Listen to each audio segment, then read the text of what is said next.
मलमासमा के बार्नुपर्छ, मलमासमा श्रीमान श्रीमती सँगै बस्नु हुँदैन भन्छन्, खास कुरो के हो बताइदिनुस् न गुरु भनेर धेरैजनाले मेसेज गर्नुभएको छ।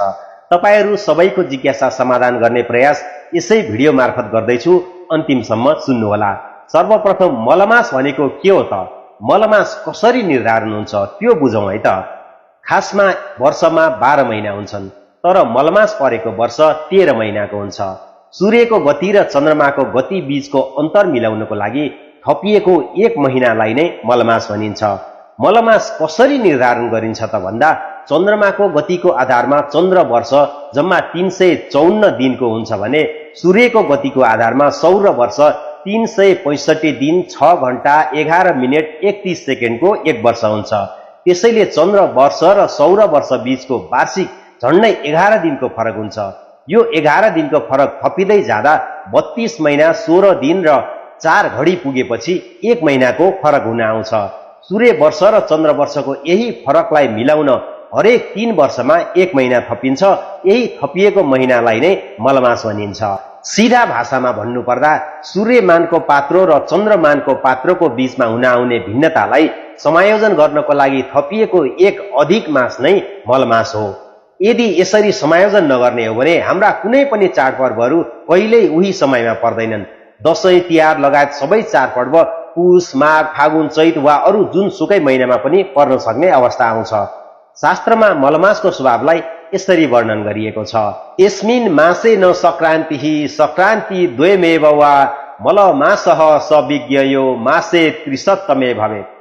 अर्थात् जुन महिनामा सूर्यको संक्रान्ति हुँदैन वा दुईवटा संक्रान्ति एउटै महिनामा पर्छन् त्यसलाई मलमास भनिन्छ। यो प्राय 30औं महिनाको आसपासमा आउने गर्छ। अब मलमासलाई किन पुरुषोत्तम महिना भनिन्छ त भन्ने सवालमा भन्नुपर्दा हरेक महिनाका आफ्ना अधिपति देवताहरू हुन्छन्, अर्थात् स्वामीहरू हुन्छन्। तर पौराणिक कथा अनुसार मलमासलाई मल वा अशुद्ध महिना मानेर कुनै पनि देवताले यसको स्वामित्व लिन स्वीकार गरेनन्। यसकारण सबैले मलमासलाई घृणाको दृष्टिले हेर्ने गर्थे। आफ्नो यस्तो उपेक्षित अवस्थाबाट दुखी भएर मलमास श्री विष्णुको शरणमा पुगेर आफूलाई कुनै देवताले स्वीकार नगरेर घृणित हुनु परेको दुःख पोखे।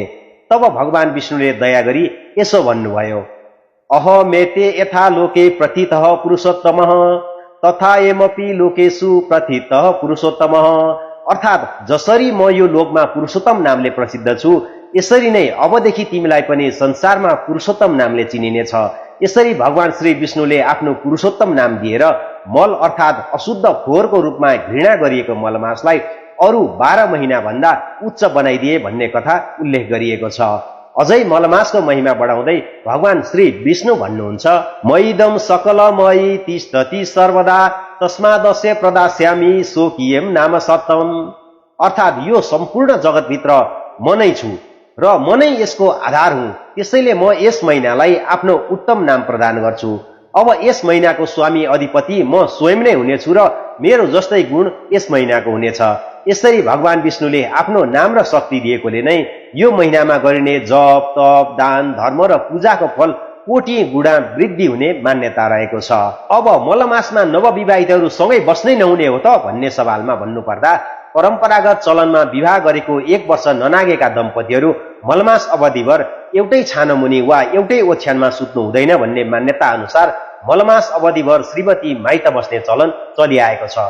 यसको खास उद्देश्य के हो भने मलमासलाई आध्यात्मिक शुद्धिकरणको लागि उत्तम समय मानिन्छ, अथवा भनौँ काम त्याग गरेर रामतिर लाग्ने उत्तम समय हो।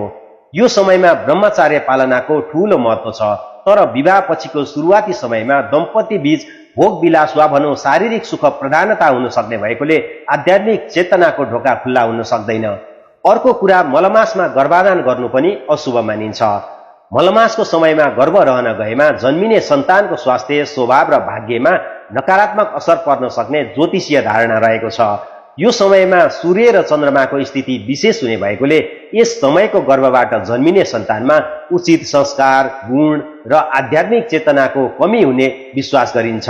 यस्ता कारणहरूले गर्दा यो समयमा शारीरिक सम्बन्धबाट टाढा रहन सुझाव दिएको हो। त्यसैले मलमासमा अलग बस्नु भनेको शरीरको सम्बन्धलाई त्यागेर आत्माको सम्बन्धलाई बलियो बनाउने एउटा उपक्रम हो। यदि सँगै बसेर पनि त्याग र संयमको नीति अपनाउन सकिन्छ भने आध्यात्मिक यात्रामा बाधा आउँदैन। अब मलमासमा के गर्नु हुँदैन त भन्ने सवालमा काम्य कर्म अर्थात् फलको इच्छा राखेर गरिने भौतिक कार्यको लागि शुभ मानिँदैन। माङ्गलिक कार्यहरू जस्तै विवाह, व्रतबन्ध, पास्नी, चूडाकर्म जस्ता संस्कारहरू नगरेकै राम्रो हुन्छ। घर सर्ने, जग हाल्ने लगायत कुनै पनि नयाँ व्यवसाय सुरु गर्ने, घर जग्गा, घर गहना किन्ने जस्ता कार्यहरू नगरेको राम्रो मानिन्छ। पहिलो पटक कुनै विशेष व्रतको सुरु, प्राण प्रतिष्ठा तथा ठूला यज्ञहरू पनि शास्त्रले वर्जित गरेको छ। टाढाको नयाँ ठाउँको यात्रा पनि नगरेकै राम्रो हुन्छ। सकिन्छ भने तामसी भोजनहरूबाट पनि टाढा रहनु उत्तम हुन्छ।